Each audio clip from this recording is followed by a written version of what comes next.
አሁን ደግሞ ከዚህ ቢላችን ስታዲየሙ ዙሪያ የሚገኙት በዚህ አሁን በመንታደምበት ሽሮ ሜዳ አካባቢ የሚገኘው ጨፌ ሜዳ የሚገኙ የአካባቢው ልጆች ቡድን የሆኑ መቀጠያ ከአዘጋጁ ቡድን ቤላ ስፖርት ፊልድ ጋር የሚፋጠጥ ይሆናል። በጣም ቆንጆ የ16 ዙር ጨዋታ የምናየው ይሆናል። ሁለቱም ጋላክቲኮች ነው ማለት ይቻላል አይደል? በሚገባ ሙሉዬ ያው እንደሚታወቀው ቤላ ስፖርት ከዋክብትን በተለይ ደግሞ በኢትዮጵያ ፕሪሚየር ሊግ ላይ ድንቅ ብቃታቸውን ሲያሳዩ የነበሩ ተጫዋቾችን የያዘ ቡድን ነው። እንዲሁም በመቀጠያ በኩል ብዙ ታዳጊዎችን ከአንደር 20 ከአንደር 17 እንዲሁም በብሔራዊ ሊግና ሱፐር ሊግ የሚጫወቱ ተጫዋቾችን የያዘ ቡድን ነው። በጣም ከወዲሁ የደጋፊው ድባብ በጣም የሚያስገርም ሆኖ እያየነው ነው። እንቅስቃሴያቸው በጣም እዚህ ደረጃ እስኪደርሱ ድረስ የመጡበት መንገድ በጣም አስገራሚ ነውና ከወዲሁ በጣም የሚጠበቅ ጨዋታ ነው። በጣም ቆንጆ ጨዋታ እንመለከታለን። እዚህ አጠገቤ ደግሞ ተኬ ሃጎስ በኮሜንተሪ በጋራ ከኔ ጋር በመሆን ትንተናውም ላይ በመሃል እየገባ ጨዋታውን በቀጥታ ወደ እናንተ የምናስተላልፍላችሁ ይሆናል። የስታዲየሙ ድባብ ድምጻችንን አላሰማ በሚል መልኩ የመቀጠያ ደጋፊዎች ቀውጤ አድርገውታል። ተኬ በጣም በሚገርም በጣም የሚጠበቅ ጨዋታ ነው። በጣም ቆንጆ ጨዋታ እንመለከታለን። እዚህ አጠገቤ ደግሞ ተኬ ሃጎስ በኮሜንተሪ በጋራ ከኔ ጋር በመሆን ትንተናውም ላይ በመሃል እየገባ ጨዋታውን በቀጥታ ወደ እናንተ የምናስተላልፍላችሁ ይሆናል። የስታዲየሙ ድባብ ድምጻችንን አላሰማ በሚል መልኩ የመቀጠያ ደጋፊዎች ቀውጤ አድርገውታል። ተኬ ጨዋታው ገና ወደ ሪትሙ አልመጣም ማለት ይችላል። ጫላ ድሪብል ያደረገ ነው። ጫላ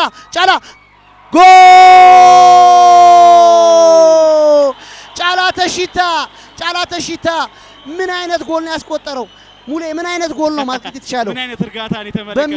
በሚገባ አጥቂ ፊኒሺንግን ያስመለክተን በሚገባ ፕሬሸሩን የተቋቋመበት መንገድ፣ ኳሱን ከመስመር የተቀበለበት መንገድ፣ ከዛ በኋላ በተከላካይ ጫና ውስጥ ገብቶ ነበርና ተረጋግቶ ውሳኔውን የወሰነበት መንገድ፣ ኳሱን እንኳን በጣም አክርሮ መምታት አልተጠበቀበትም ነበር። ከግብ ጠባቂ ጋር አንድ ለአንድ ተገናኝቶ ስለነበረ ራሱን መስዋዕትም አድርጎ ነው ጎሉን ያስቆጠረው። ተመልከት፣ የደማ ይመስለኛል ጫላ ግን ራሱን ከቨር አድርጎ ከዛ ዱላውንም ተቋቁሞ ነው ጎሉን ያስቆጠረውና የሚገርም እንቅስቃሴ ነው እያደረገ ያለው። ለዚህ ቡድን ብዙ ጎሎችን እያስቆጠረ የሚገኘው ዋነኛው ተጫዋች ጫላ ተሽታ ነው። ከዚህ በፊትም በነበረው የምድብ ጨዋታዎች ላይ ብዙ ጎል የሚያስቆጠረው ጫላ ተሽታ ነው። ነገር ግን አሁን ላይ ከባድ ጉዳት የደረሰበት ይመስለኛል። እንግዲህ ከዚህ ውድድር ላይ ኮከብ ግብ አስቆጣሪነት ላይ እየተመለከተ ነው የምንገኘው የፍቅሬ ኩሪስፓኛው ሄኖክ ኤርሚያስ ሲሆን በ12 ጎሎች ነው እየመራ የሚገኘው። ባየገዛኝ በ7 ጎሎች በተለምዶ በኢትዮጵያ እግር ኳስ በተለይም ደግሞ በኢትዮጵያ ተመስገን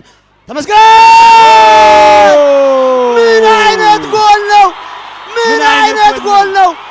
ተመስገን የኢትዮጵያ ቡና ከዓመት በታች ተጫዋች ተመስገን ምን አይነት ጎል ነው! ሙሌ ምንድነው ያሳየን? ዋው ድንቅ የሆነ ጎል ከቦክስ ውጪ ነው። የሚገርም ካርል ጎል ያስመለከተን አስደናቂ ጎል ነው እየተመለከትን ያለ ነው። በሚገባ ተመስገን ምን አይነት አስደናቂ የሆነ ጎል ነው ያሳየን። ከፔናልቲ ቦክስ ውጪ ነው እርጋታው የጠበቀበት መንገድ፣ ከዛ በኋላ ኳሱ ከር አድርጎ የመታበት መንገድ በጣም የሚያስገርም። የመቀጠያ ደጋፊዎችንም በደንብ ያነቃቃች ጎል ናት ማለት ይቻላል። ጨዋታውንም መመለስ ይችላለች። 1-1 ሆኗል አሁን ጨዋታው። ስለዚህ ለመቀጠያዎች በጣም ወሳኝ ጎል ነበረች ማለት ይቻላል። ጨዋታው ሳይድ ደግሞ እንደዚህ አይነት ጎል በዚህ ሰዓት ማስቆጠራቸው ለቡድኑ መንፈስ በጣም መልካም ይመስለኛል። በግሌ ሰዓቱ በጣም ገና ነው። ተመልከት፣ ጨዋታው በጀመረበት ሰዓት ላይ ነው ጎል የተቆጠረባቸው። ነገር ግን እነዚህ ታዳጊዎች ቴሌቪዥን ስክሪናችን የመልስ እይታዎችን እያስመለከተን የሚገርም ካርል ጎል ነው ያስመለከተን። ምን አይነት ጎል ነው! ምን አይነት ግብ ጠባቂው ምንም ማድረግ የማይችልበት ላይ ነው ተርን ያደረገበት መንገድ፣ ኳሱን ተቀብሎ ከጫናዎች ያመለጠበት መንገድና ኳሱን ሹት ያደረገበት መንገድ የከርል ቴክኒኩ በጣም አስደናቂ ነው። ተኬ ይሄ ተጫዋች በኢትዮጵያ ቡና ከ20 ዓመት በታች ታዳጊ ቡድን ላይ በአሰልጣኝ ዳዊት እስጢፋኖስ የሚመራው ቡድን ላይ የሚጫወት ተጫዋች ነውና በጣም ተረጋግቶ አሁንም ተመልከት የሚያደርገው ሞቲቬት ጎሉን ካስቆጠረ በኋላ ልጆቹን ሊያነሳሳ የሚሞክርበት መንገድ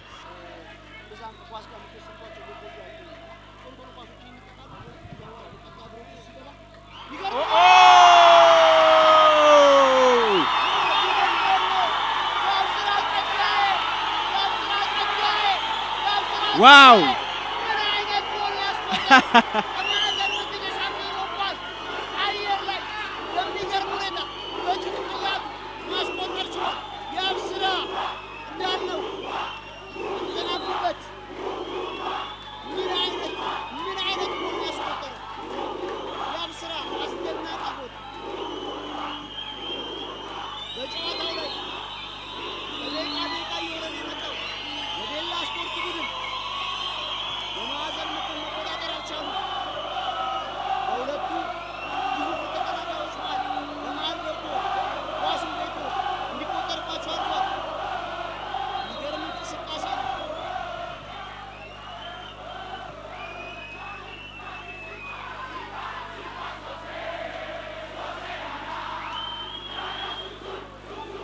ሚሊዮን ያለ ይመስላል ተኬ ፍራስትሬሽን ያለ ይመስላል። ጫላ ተሽታ ብዙ ጊዜ በፊዚካል ኮንታክቶች ውስጥ እየወደቀ ስለሆነ በመቀጠያ የሜዳ ክፍሎች በሚገባበት ሰዓት ላይ አንዳንድ አለመግባባቶች የተፈጠሩ ይመስላል በተጫዋቾች ማለት።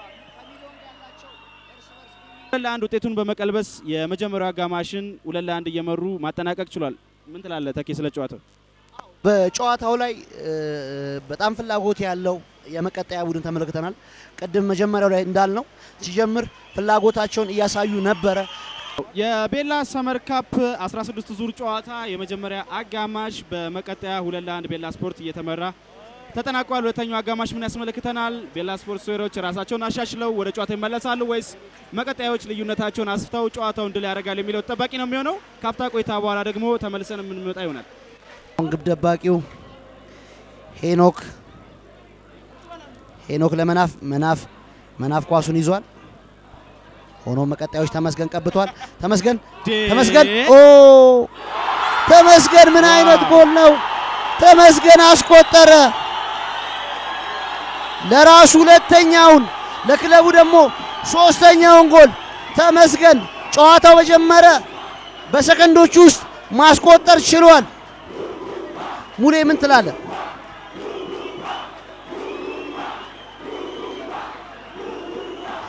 የግብ ጠባቂው ስህተት እንዳለው ሆኖ ተመስገን አክሮ የመታው ኳስ ቅድም እንዳለው ነው። ዝናቡ ጨዋታውን ሊለውጥ ይችላል ብለን አውርተናል። ይህም ማሳያ አሁን ግብ ጠባቂው ግሩም ሀጎስ ተመልከት፣ የጎሉ መንስኤ መናፋወል አንሸራቶት ነው። ከዛ ተመስገን ወሰደ። ተመስገን አክሮ የመታው ኳስ ጫላ ወደ ውስጥ ሮቤል ነው ጎሉን ማስቆጠር የቻለው። ሮቤል ነው ጎሉን ማስቆጠር የቻለው። ሁለት ድንቅ ኳሶችን ሴቭ ማድረግ ይቻላል። ሽመክት ውስጥ በመስመር ሩጫ ከጫላ ጋር ሆኖን ኳሱን አሁንም አላለቀም። ሽመክት አሁንም አንሸራቶ ወድቋል። ሄኖክ ይበልጣል።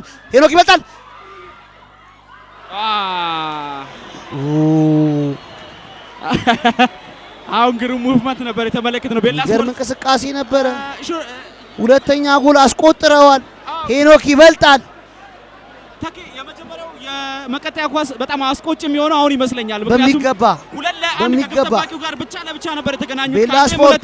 ቤላ ስፖርት በሄኖክ ይበልጣል። ወደ ጨዋታ የሚመለሱበትን ጎል ሁለተኛ ጎል አግኝተዋል። አሁን 3-2 ሆኗል። አሁን የተጫዋች ቅያሪ እያየን እንገኛለን። ቢኒያም አብርሃ ወጥቶ ብሩክ ወደ ሜዳ ገብቷል። ብሩክ ሙሉጌታ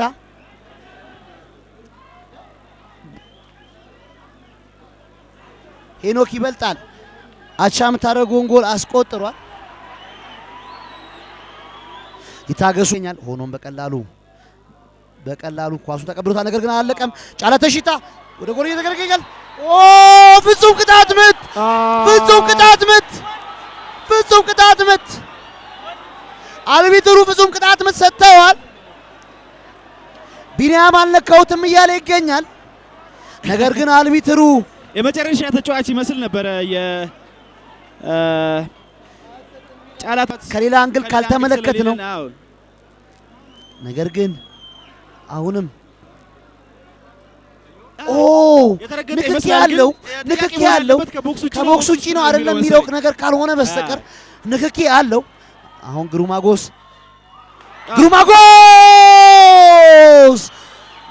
ሚገርም ፔናልቲ ጎል አሳይቶናል። ቤላ ስፖርትንም ወደ ጨዋታው መልሷል።